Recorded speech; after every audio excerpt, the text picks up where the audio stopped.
آپ جانتے ہیں کہ پنجاب، خیبر پختونخوا اور اسلام آباد میں فوج کو بلا لیا گیا ہے۔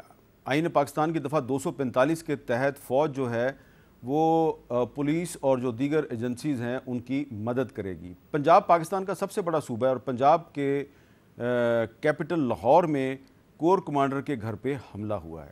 کیا اس کا مطلب یہ نہیں ہے کہ جو پنجاب پولیس ہے وہ بڑی اس نے کمزوری دکھائی ہے؟ پرویز لائی کے گھر پہ حملہ کرنے میں تو بڑی پھرتی دکھائی، لیکن کور کمانڈر کے گھر کا دفاع کرنے میں پنجاب پولیس ناکام رہی۔ تو اس پہ بات کرتے ہیں آئی جی پنجاب ڈاکٹر عثمان انور صاحب سے۔ السلام علیکم آئی جی صاحب۔ وعلیکم السلام، thank you very much for giving us a chance to put forward our point of view جی۔ جی آئی جی صاحب، معذرت خواہ ہوں، تھوڑا سا تلخ سوال ہوگا کہ میں نے جیسا کہ ذکر کیا کہ چودھری پرویز لائی کے گھر کا دروازہ توڑنے میں تو آپ کی پولیس نے بڑی پھرتی دکھائی تھی، لیکن کور کمانڈر لاہور کے گھر کو آپ کی پولیس نہیں بچا سکی، اور اس کے علاوہ آپ اپنے تھانے بھی نہیں بچا سکے۔ مجھے پتہ ہے لاہور میں بھی کچھ تھانوں پر حملے ہوئے ہیں۔ اتنی کمزوری کیوں دکھائی پنجاب پولیس نے؟ سب سے پہلی بات تو یہ ہے کہ پولیس کو ٹریننگ دی جاتی ہے مجرموں، ملزموں، ڈاکوؤں، دہشت گردوں کے ساتھ مقابلے کی، اور گولی چلانا سکھایا جاتا ہے۔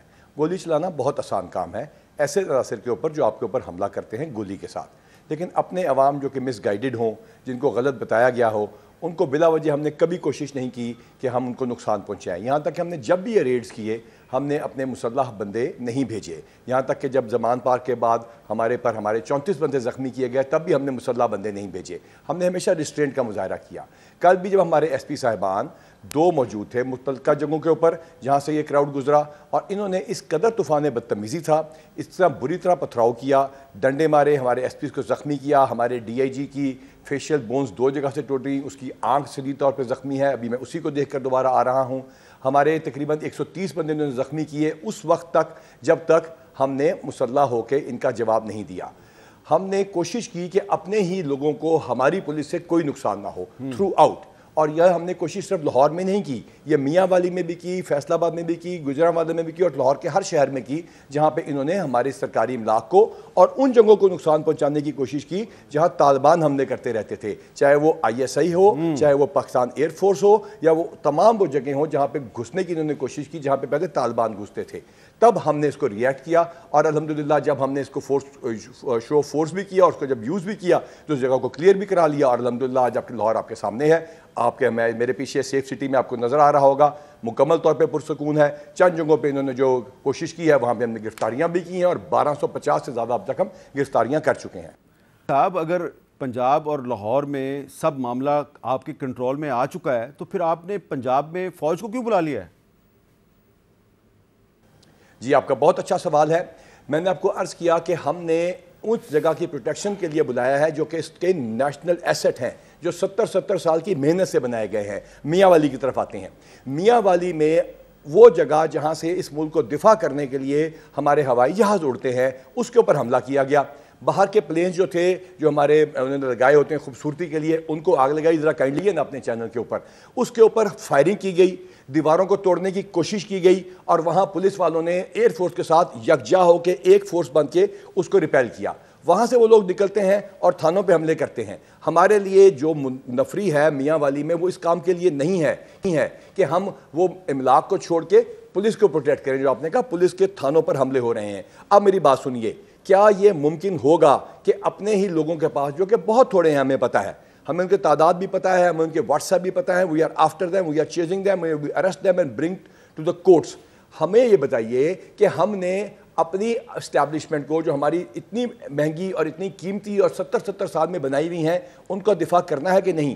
اس وجہ سے الحمدللہ ہم نے اپنے تمام فورسز کے ساتھ ریکویسٹ کی کہ اپنے شو آف فورس کریں، اور ہم یکجا ہو کے، چاہے وہ آرمی ہے، چاہے وہ رینجرز ہے، چاہے وہ پولیس ہے، اس جو ہمارے ملک کے اوپر ایک فساد کا ایک طوفان ہے اس کو کنٹرول کیا جائے، اور الحمدللہ ہماری اس بات کو مانا گیا ہے۔ میرا آخری سوال یہ ہے کہ کچھ آڈیوز جو ہیں وہ سوشل میڈیا پہ لیک ہوئی ہیں، عباد فاروق صاحب ہیں وہ کور کمانڈر ہاؤس کے اندر پہنچ گئے ہیں، کہہ رہے ہیں اعجاز چودھری صاحب میرے ساتھ ہیں، یاسمین راشد نے حکم دیا ہے حملہ کرو، اور بھی بہت سے لوگ ہیں۔ تو یہ سارے جو لوگ ہیں ان کے بارے میں آپ کا کیا حکمت عملی ہوگی؟ ان کو گرفتار کریں گے یا پہلے ان سے صرف پوچھ گچھ کریں گے کہ یہ آپ کی آواز ہے یا نہیں ہے؟ جی، ہم نے ان کے خلاف تمام متعلقہ دفعات میں ان آڈیوز کے علاوہ پہلے مقدمے درج ہو چکے ہیں. جن صاحب کا نام لیا وہ بھی ہمارے ٹارگیٹ کے اوپر ہے. ہمیں پتہ ہے ہم نے ان کو کیسے کیفے کے دار تک پہنچانا ہے عدالت کے تھرو. اب آ جائیے جن خاتون کا آپ نے نام لیا، جب پہلے 25 مئی کے واقعات کی ایک گردان چلائی کرتی تھی، جب ان کو گرفتار کیا تو مجھے بتائیے اس وقت تو آپ کہتے ہیں کہ یہ جو ہیں کینسر کی پیشنٹ ہیں. آپ جیسے بڑے جو ہمارے اس ملک کے بہت بڑے صحافی ہیں وہ ہمیں بیلنس کرتے ہیں کہ ہم یوز آف فورس کریں، ایکسیسو نہ کریں. یہ آپ جیسے اچھے صحافیوں کو کریڈٹ جاتا ہے. تو مجھے کائنڈلی یہ بتائیے کہ ہم جب یہ کام کرتے تھے تب تو ہماری کوئی مانتا نہیں تھا. آج سب نے اپنے کانوں کے ساتھ سن لیا اور ایکشن دیکھ لیا.